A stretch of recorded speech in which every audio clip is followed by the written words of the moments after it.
Hi, in a recent video I showed you this little ESP32 module that I made, and I used it to control some LEDs, and at the time I was using ESP Home, but I did get quite a few comments, why aren't you using WLED instead, it's a lot more capable. So I did start taking a look at this, and I've been experimenting with it on a simple development board just to see what it can do, and it does look like actually quite a nice piece of software to run on there, and it gives me a good opportunity to finally update a project that I actually worked on back when I was 16. So back when I was 16, doing my design technology course at school for GCSE, we were told that we needed to build an uplighter for our project, and we all came up with various different ideas, and this is what I came up with. I actually built 4 of these, as well as a control unit as well, and this is a piece of tubular steel which I cut on the bandsaw at 45 degrees. And at 90 degrees, inside we've got a 20-watt halogen lamp. There were no bright white LEDs back in those days, unfortunately. And then I turned a piece of acrylic on the lathe 4 times. And then in the bottom here, we've got a ring of LEDs. So we've got blue ones, green and red. Now, all those years ago, blue LEDs were pretty rare, so these aren't the brightest. We didn't have the 530 nanometer green LEDs, so these are the I think 565 kind at 570, that kind of slightly yellowy green, but it still gave a really nice effect. It just slowly changed colour, and you could see it glowing on the floor when it was sitting there. And then we had this lamp which was dimmable as well and projected light upwards, and this was really nice. And I was using these in fact until about 2016 when my son started crawling around, and these are actually quite hot when they're in operation, so I stopped using them. I cut the lead off because I got rid of the control unit, probably stupidly, because it would have been nice to have torn that down for a video. But what I want to do is basically update this. Now, I'm not going to use the same hardware. I think I'm going to build these from scratch so that I can build more of them. But maybe at some point I will revive these. I've got these, I keep them in storage because they're quite a nice memory of back when I was at school. So what I want to do is build an updated version based on the same concept. So we still want that illuminated ring at the bottom, but we want the whole thing to be driven by LEDs. Obviously we can't even buy that many halogen lamps these days. So an RGBW uplight, and then RGB, maybe W as well, for the bit that points downwards as well. Now, one thing I do want to do is build more than just 4, so I don't want these to be super expensive, so I'm thinking of ways that I can try and save a little bit of cost. We're still probably going to use the WLED thing so that they have an ESP32, and then we can dim them and change the colour remotely. One of the downsides to the unit that I made before is that they all had to be linked to a controller, and then that was the thing that had the dimmer switch for the uplighter, so I want it to be a little bit less cumbersome than that. But in terms of keeping the cost down, obviously as soon as we start introducing multicolour uplight, we probably need to think about how we're going to do the driver, because the DC to DC converters for these high power LEDs are normally one of the more expensive parts in the design.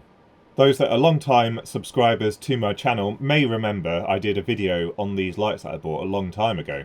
And so when I did the teardown of these lights, which you can see in the video up here, one thing that I really liked about these, and I thought it was quite novel at the time, is we've got RGB channels here, but in fact we only got one LED driver driving the entire lot. So that's the DC to DC converter, we've got the inductor for it just here, there's a microcontroller and a couple of RS485 transceivers, and just a little bit of logic up at the top here and nothing else. And I thought this was really quite neat, so this is something that I want to think about doing in this design, because as I said, the DC to DC converter, especially when you're talking about 3 or 4, maybe 5 channels if you want to include cool white and warm white, that's dominating the bill of materials and also the board space, whereas instead we've got the one LED driver and just this little bit of electronics up here, and that is allowing us full control of these LEDs. So the basic premise, for those of you that don't want to go and watch that video, we've got a constant current driver, and I think on that system it was rated for about 500 milliamps or so. And we've got the RGB LEDs, no white channel on that board, but they've got some transistors that basically short out the LED channels. And because it's a constant current source and not a constant voltage source, that's perfectly fine. Basically, if you short out this LED, then the current goes through here and then through the green and blue LED. The voltage is adjusted accordingly, but we still get that same current through here. And in fact, if you apply a PWM waveform, so long as you've designed the driver correctly, we can in fact just dim the LEDs as we would like to anyway. And even if you have all of these switches closed, basically a short on the constant current source, we get that 500 milliamps all the way through the circuit, but because there's barely any voltage drop, we don't actually dissipate very much power at all. So as long as you pay attention to your design of the driver, this is actually a perfectly fine thing to do and saves quite a lot on the bill of materials cost. So first of all, we need to come up with some kind of circuit that can switch across these LEDs. And one part of this LED driver circuit is going to be referenced to circuit 0 volts. So let's say it's this node here. And then we've got our ESP32 over here producing some PWM waveform 0 to 3.3 volts. Now, when all of these LEDs are turned on, we're going to have sort of 3 volts here, 6, 9, and then maybe 12 at this point. But let's say we turn off these two. Suddenly, we've got 0 volts at this point here, 3 volts here, and 6 volts here. So what we need to do is come up with some kind of driver that is tolerant to the voltage at this node swinging up and down all over the place with respect to the 0 volts. Now, one way that we can do this is we can use a P-channel MOSFET like this, or we could use a PNP transistor, possibly with slightly more loss. But we've got something switching across the LED, P-channel MOSFET here, with a pull-up resistor. So when this is pulled up, the transistor is turned off and the LED turns off. Now, unfortunately, that does mean that the logic is inverted at this point, and at least as far as I could see in WLED, there's no way to change the logic signal, so we can't invert the PWM waveform. But we could have a open collector transistor here, and basically when we got a logic high here, we turn off the LED. Now we could put a inverter here, so some logic in here to invert the logic at this point. The other downside to this arrangement here is that the pull-up resistor at this node here is potentially going to be a little bit slow here. A lot of the P-channel MOSFETs have a fair amount of gate capacitance, and it does mean that it's going to be a little bit slower switching off the LED. So another arrangement using the P-channel MOSFET would be to have some kind of gate driver at this point here. So then we can improve the performance of the switch-off time by adding a push-pull transistor pair. So an NPN and a PNP transistor. This gives us no voltage gain, but it gives us current gain. So then if we have our pull-up resistor here, it's now much quicker to turn off the LED because we've got this current gain through here. And again, we could still use the same open collector arrangement and that would work, but then we don't have the inversion of logic. But what we can do is we can do a slightly different arrangement for this NPN transistor. And what we can do is pull the base to 3.3 volts and drive this node here. And basically what this does is, if you can imagine, we've got a 3.3 volt signal on here. This transistor just turns off because we haven't got that 0.6 volts between this point here. So we just get the pull-up here. And then when this node goes to 0 volts, this transistor turns on because we do have 0.6 volts. So we get the base current going through plus this, and that brings this node down to 0 volts. So what we do is a level shift, and with this is basically a common base amplifier. We don't have any current gain. In fact, the current gain is less than 1 because we've also got the base current here, but we do get a shift in voltage here. So before we continue, a quick word from our sponsor for this video, PCBWay, who we're going to be using later in the video to actually order the PCBs for this project. And as you know, they offer a wide range of services, including low-cost PCBs. They also offer PCB assembly, where you can get components assembled onto both sides of the PCB, whether or not they're surface mount or just through-hole parts. They also offer 3D printing, CNC machining, injection molding and sheet metal fabrication should your project need that. And then they also have a module store where you can buy a wide range of tools as well as other merchandise from PCBWay. So don't forget to visit PCBWay at PCBWay.com. So here's the circuit that I've been simulating. Obviously we've got the LEDs, we've got those P-channel MOSFETs, the push-pull transistors and then the logic shifters. And we've got our constant current driver up here. Now, one thing that is important is often with these constant current LED drivers, you have the sense resistor down to 0 volts. But with this arrangement of transistors, we actually need to push the node up at the bottom so that these transistors actually have enough headroom to operate properly. So in this case, what I've simulated is with a 3.3 volt rail just here, just pushing everything up. But what it means in reality is we need to pick an LED driver that has the sense resistor and the switching node up on the B+ rail rather than down at the 0 volt rail. Right, so let's have a look at what the simulation is showing us. So first of all, we've got our 0 to 3.3 volt waveform going into this bottom driver, and you can see that the LED is switching on and off quite nicely. And if we pick any of these, we've got a PWM waveform at a different frequency going into this node up here, and we look at the LED, again it's switching quite happily, and this one's switching happily. So first of all, this circuit does work, and what we can see is if we look at the bottom of the reference point here, we've got this 3.3 volt node here. If we look at the other side of the LED, you can see that's moving up and down. We look at one node up, and that one's looking slightly different because we've got LEDs turning on and off at different points.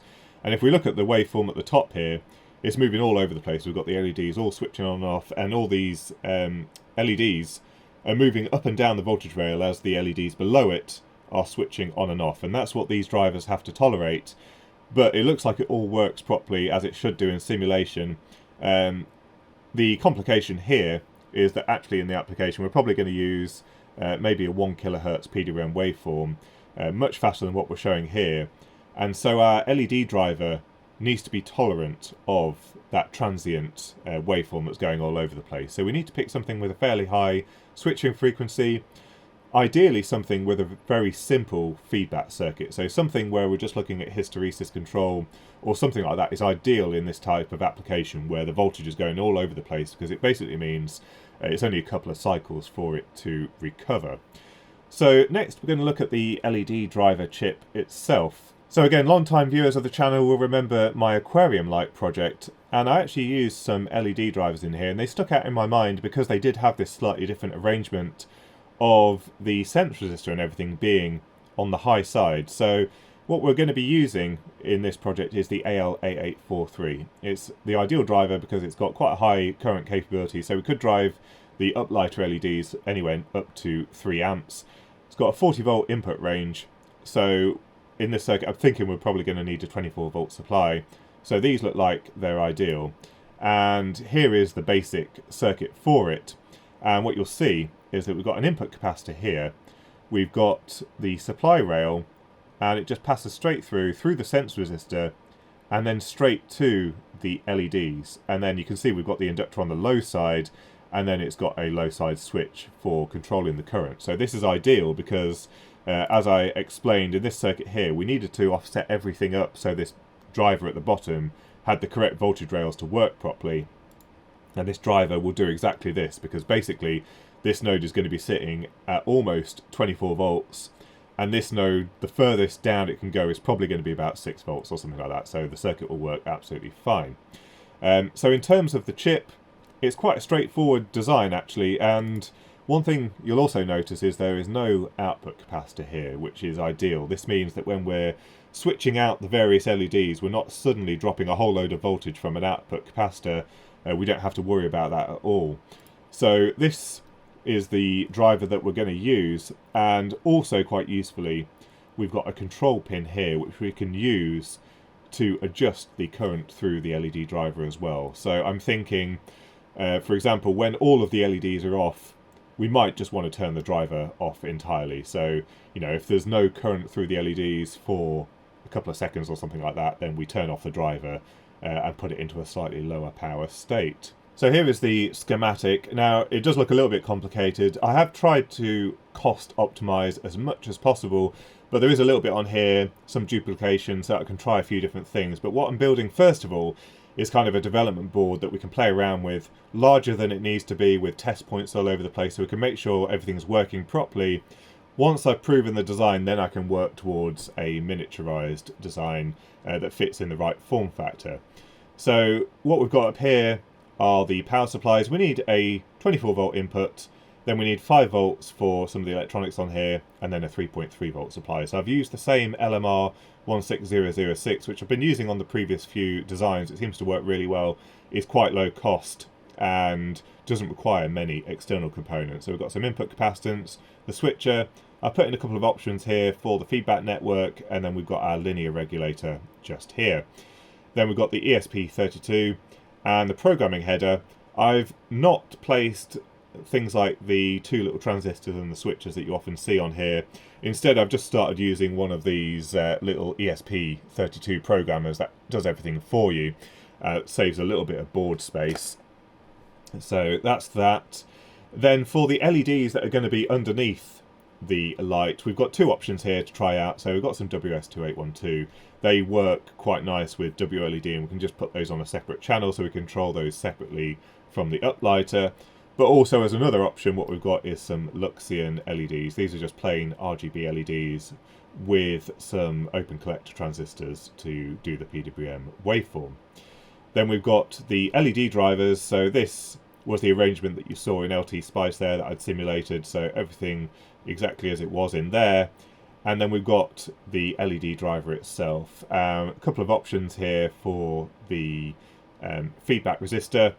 So we can pick some different values for the resistance or different size components depending on how much power we're dissipating. And we've got the driver itself with a 47 microhenry inductor. We've got some stuff in here for controlling the current, because what I want to be able to do, as I mentioned before, is turn the LED driver on and off from the circuit should we need to, but also I think possibly quite important depending on how hard we drive these LEDs, is I want to be able to throttle back the current if the LED temperature starts to going up. So that's what this circuit up here is associated with. So what we're going to be doing is mounting an NTC resistor on the LED board itself. It's either going to be a copper board or an aluminium board, but there'll be an NTC on there connected to this node at this point here. And the idea is, I think I've noted it down here, but basically when that PCB starts getting to around 50 degrees C, we start slowly dropping the current up into the point where if it gets anywhere up near 100 degrees C, then we physically just turn off the LED driver. So I imagine it will settle somewhere in the middle if we're driving the LEDs quite hard, and then it will start turning the brightness down. But this will all be done automatically with analog electronics, and the idea here is we don't have to worry about trying to get the ESP32 to control the current through here, because first of all, if we use WLED, you can't add in that functionality. I could write my own custom firmware and not use WLED, but something that inherently just reduces the driver current as the temperature goes up is ideal. Now this is possibly a little bit overkill. I've actually ended up with quite a precision solution, and I've simulated all this and it works quite nicely, but what this LED driver does is if the voltage into that node is anywhere above 2.5 volts, then the LED current is just what's set by the feedback resistor, and even if you go above it, it doesn't go any higher than that. Some of the things that I've seen with other LED drivers is that once you go past that point, you can actually drive the LEDs even harder because it basically bypasses the internal current reference. So this one doesn't do that, but once it gets to 400 millivolts, then the LEDs get turned off entirely. So this circuit is basically a couple of references. So we've got a reference node just here, and then we've basically got a 3 op-amp instrumentation amplifier with the node set specifically and the gain set specifically, so that slope that we get with the NTC resistor gives us the desired output voltages at specific temperatures. And if there is a request for more details, I can go into this. I did simulate all this, but it all seems to work properly. And that is basically the circuit. The only other thing that I've added in here is an automatic shutdown. So what we've got is all of the PWM waveforms from the ESP32 go through these diodes, and they try and charge this capacitor here. And if there are no PWM waveforms, so basically if they're all at 0 volts for a certain time constant set by these components just here, this transistor ends up turning off, and then this one turns on and turns off the DC to DC converter. The moment you start getting a waveform again, then this gets turned back on and the DC to DC converter starts back up. So this is a way of just trying to save some power, but we have got some resistors here that we can pull off in case this circuit doesn't work. This is just a concept to try. So here is the PCB layout, and remember it's not size optimized at the moment. I think what we're aiming for is a light that's about 70 by 70 millimeters. That seems to be about the right kind of size that I'm looking for. So what we've got on the right hand side is where our light module will plug in. So I'm going to make another PCB either with an aluminium board or a copper board if we're feeling extravagant, that's going to have the LEDs on there, and that will be able to plug into here. And we can possibly experiment with some different arrangements and just be able to plug them into the same base board that we've got here. And then the rest of the electronics obviously is laid out larger than it needs to be, but this does give a really good indication that it's probably going to fit within that form factor that we're looking for. So we've got the ESP32, we've got the 3.3 volt linear regulator right next to it, because that's really the only component on here that needs that 3.3 volt supply. And we can probably move to a smaller package for the final design. We've got the DC to DC converter, we've got the RGB LEDs, either WS2812s or just the plain RGB LEDs that are going to illuminate the bottom of the light. We've got the instrumentation amplifier and the brightness control for the NTC resistor. We've got the LED driver. I mean, you can see we've got various test points all over the place. And then we've got that arrangement of transistors for shorting out the LEDs. So this is what we're going to get made. I think it looks quite good, actually. If we go to the 3D viewer, let's give it a moment. And you can see that's kind of what the board is going to look like. Plenty of space on here, but you can see all the test points and everything. So we can really have a look at the various waveforms. So the thing we need to do now is just get this ordered on PCBWay. Right, so next we need to order the PCB. So we go to PCB Instant Quote. And then if we click on Quick Order PCB, we can just upload the Gerber files directly. So we'll click on that. That'll upload it and set everything further down here correctly. Now, it doesn't always come up with the preview. So what you might want to do, just to confirm you've uploaded the right file, is click on Online Gerber Viewer and then just drag your zip file here. And as you can see, that is the correct board. So that's all looking correct. It's just sometimes when something goes wrong or there's an origin error in your Gerber files, it doesn't come up properly, but it works all right in the Gerber viewer. Now this is a larger board, 20 centimeters by 10 centimeters, so we don't meet the criteria for the very low cost boards. And it's always worth checking early on with your design just the size and the technologies that you're expecting to use to make sure that you're not setting yourself up for some unexpectedly high manufacture cost. But everything else on here, don't think I need to change anything on here. The only thing I need to do is order a stencil, and I always do the non-framework. I haven't got a stencil printer, so I can just use the plain stencil. And then what I always do here is just tell them to cut the stencil to size. There's no point in them shipping, you know, a full-size sheet. We may as well just say, please cut the stencil to 250 by 150 millimeters. And they'll cut it down to the right dimension, so it's just a little bit bigger than the PCB. Then we can click on Calculate, and it's set to United Kingdom, so we're looking at about $91 here. So just a little bit more pricey, as I said, because this is a larger board, but that's perfectly fine. So I'll save that to cart, and we'll get this ordered. And as soon as these PCBs arrived, we will start assembling them, and then we can give them a test. So if you've got any thoughts or comments, don't forget to leave them in the comment section down below. Otherwise, I hope you enjoyed the video, and until next time, thanks for watching.